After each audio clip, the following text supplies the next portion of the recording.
જય દ્વારકાથી, જય મુરલીધર. આજના મારા વિડીયોમાં તમારું સ્વાગત છે. શ્રી ગુંદરણ પ્રાથમિક શાળામાં બાળકો જે પક્ષીઓના જે આ નવરાત્રિમાં જે બહેનો હતી એ ઘરેથી ગરબા લઈ આવ્યા હતા અને આ ગરબાના અમે પક્ષીઓના માળા બનાવીએ છીએ, બરાબર. તો જયરાજભાઈ એક માળો બનાવીને બાંધી દીધો અને બીજો બાંધે છે. વ્યવસ્થિત હરખાએ બાંધ.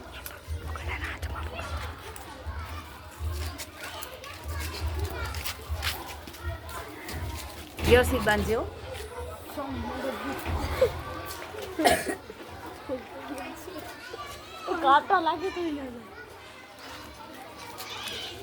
અને આમાં છે ને કાલે છે ને તમારે બધાએ ઘરેથી ચકલીઓ માટે છે ને દાણા લઈ આવવાના છે. ઘરે ઘઉં ને ઓલા ઝીણા ચારેલા હોય ને, બરાબર. ચોખા હોય, ચોખા તો હવે તમારે પુષ્કળ આવે. બાજરો 2 કિલો ચોખા આવે. એનો શું કરો ઉપયોગ કરો તમે? ખીચડી બનાવો. જેના ઘરે વધારેના ચોખા હોય, જેની કણકી નીકળે ને એ કાલ લેતા આવજો. આમાં ભરીને બાંધી દેશો.